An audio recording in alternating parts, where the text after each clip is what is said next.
I want to ask you guys, this is a question on the more personal side from your discussions that you've had with your patients. So if you can think of one patient that Ming, you said how great and how gratifying it is when you actually can save a patient. You must have been thinking about some of the patients you've interacted with. So like, what's that like when you actually see a patient again and you've reversed their trajectory for advanced liver disease?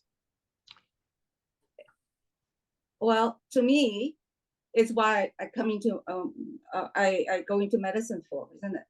Is to take care of people, make sure they're healthy, and to be able to reverse their disease trajectory and decrease cancer risk. It's like winning a lottery, except that I feel very, very happy to be part of that journey for the patients. That's great.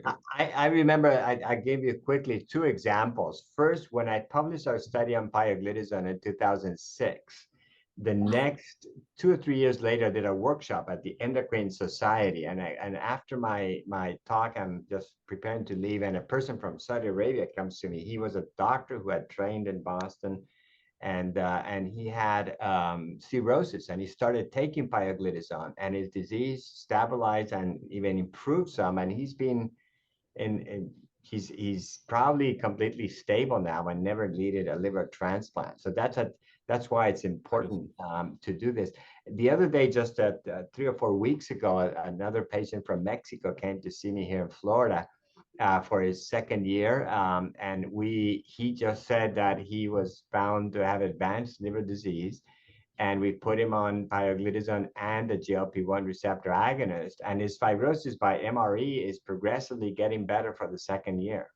So here we are. If you halt the disease where it is, even if you're an advanced disease, you can live a fairly happy and healthy life. So there are really, and again, we have a screening study. We have screened like 1,600 people with FibroScan, and based on the numbers, we have identified really hundreds of people with FIB4s and with some with pre-cirrhosis, cirrhosis, and now they're taking care of themselves. So this is a real thing. I mean, this is my best analogy is screening for osteoporosis with bone densitometers in high-risk people, postmenopausal women, older people, or screening with microalbumin. I mean, and putting somebody on an ACE inhibitor on ARB. I mean, this is the change in our mindset we have to do as endocrinologists, and I think Ming understands it primary care, and it's happening right now. And the only thing that still pains me is that, believe it or not, many hepatologists are not using the drugs that we have available. They say it's drugs for that primary care use. I have no idea how to give metformin, go figure. But they're changing. They're adopting GLP-1 receptor agonist, and starting with low dose pioglitazone, 15 milligrams, doesn't cause much or any weight gain. And you prevent that disease progression, because in the end, insulin resistance is what causes NASH in people who are lean and have type 2 and have NASH with or without type 2 diabetes. You won't find a person with steatohepatitis without insulin resistance, I dare to say. And in obesity, we know that it aggravates your genetically predisposition to insulin resistance. And weight loss by any means, and we haven't talked about bariatric surgery when indicated, and diabetes medications, I mean, are important. And I want to highlight, in addition to ASLD, in the diabetes field, there's a move towards this. In September, there was the combined update by the ADA, American Diabetes, and the European Diabetes Society. And there's an entire section on NAFLD. I was so happy. Recommending GLP-1s, yes, and pioglitazone. And if you look at the standards of care for 2023, there's an expanded section on the management of NAFLD with this 1-2 screening of FIB4, followed, if needed, by elastography or ELF, and then treatment with weight loss, lifestyle, bariatric surgery, and then pharmacotherapy, pioglitazone, and semaglutide is the one that has the best evidence. But Also some data with liraglutide and others. So again, I mean, it's time for action, you know, just do it. Talking about action, I have a question for Ken. In patient that's diabetic, that's well controlled with medications, do I just add pioglitazone, or do I have to readjust their diabetic medications? That's a great question. So number one, only 2 diabetes medications cause hypoglycemia, as you know, but for the audience, sulfonylureas or insulin. So if the patient is well controlled, is one of those, I would, for example, stop the sulfonylurea and put them on pioglitazone. If not, they'll get hypoglycemic. Now, if their A1C is 1% above target, typically pioglitazone 15 milligrams will lower your A1C 0.7 to 0.8%. So you wouldn't have that risk. But what I try to do, if they're on those, I stop the sulfonylurea, or I tell them, hey, let's cut the insulin by about 10, 20%. It'll take a couple of weeks for the pioglitazone to begin working, because it changes what it does. It just makes your fat that is sick and insulin resistant work like the fat of a lean person that's healthy. So without reducing the fat, it just makes it work. That's why if you don't follow a diet and keep munching all the junk food, your fat is going to be very efficient. So you're just going to keep it. You're not going to pee it in the glucose. You're in the urine. You're going to keep it. So, but with a lifestyle program, we see people losing weight. So what I do is that now, if you're on medications that are not causing hypoglycemia, metformin, DPP-4, SGLT2, you can just add it. But what I do, I try to pull another medication to avoid the polypharmacy. So I put them on 15 milligrams in 3 or 4 months. I evaluate. 5% might get lower extremities. So not with the 15 milligram. Typically, with the, if it happens with the 30. But I use the 30, as needed. You're going to begin seeing liver enzymes plummet within 3 to 6 months with pioglitazone. And if possible, I also try to add a GLP-1 to help the liver further, and then I stop other medications. So I try to keep people with the least number of medications possible. Thank you. Again, yeah, did that answer your question, by the way, Ming?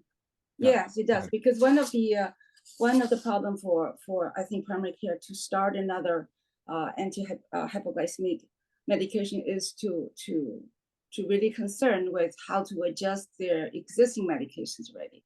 But Ken has put it very, very clearly that we don't need to worry unless patients are on sulfonylurea or insulin. So that, I think, it's made primary care physician more likely to be able to add. Yeah, as you remember from PIVENS, which studied 240 people, vitamin E, these are people without diabetes that were given pioglitazone. So by itself, it doesn't cause hypoglycemia. But again, all of this, again, for the audience, I know, Ming, has to be done within the context of lifestyle changes, more physical activity. We can't just, unfortunately, because of our short visit, we're just throwing tablets for everything and hoping that we'll be able to account for an unhealthy lifestyle. So right. Well, in the guideline, actually, the AASLD guideline actually has this diagram of saying the multidisciplinary approach to patients. They have behavior medicine, nutritionalist, dietitian in our circle of care for patients with NAFLD. It would be nice to have that established for all caretakers, primary caretakers, that we know that we can involve the other professionals in the care of patients, because it is very difficult to actually talk about diet, talk about nutrition, talk about caloric decrease without actually nutritionalists as well, and the psychologist for support. And get into the AASLD guidelines, same as the ACE guidelines, and what the ADA is saying. If weight loss improves hepatic steatosis, NASH, and even fibrosis in proportion to the amount of weight gain. So it's really critical. And also, I don't know what the status of bariatric surgery in the needed people is in Canada. It's increasingly being used. Of course, we don't think it should be done in people with decompensated cirrhosis. And those in early stages of cirrhosis should be done with a very experienced team, because it can worsen the disease. But again, we need to think that lifestyle is very important. And again, I always get the question also about metformin. Metformin, great drug to treat diabetes. It doesn't have a huge effect on NASH itself, but can be used because metformin is really not metabolized by the liver. But we don't give it in cirrhosis because these, as you don't have hepatocytes, you're more prone, with cirrhosis to get infections, edema, hepatorenal syndrome. There are some risks associated with increasing the risk of lactic acidosis. So most of the oral agents are probably should not be used in decompensated cirrhosis and should be used cautiously in early stages. And again, the ACE guidelines explain that the American Association of Clinical Endocrinology guidelines from May of 2022 have that very nice in a table. And AFLD new guidelines also agree with this view. So it is really important that doctors understand that although there are no FDA approved drugs or Canadian approved drugs, there are things you can do today to help your people with NASH. So beyond lifestyle. So remember that.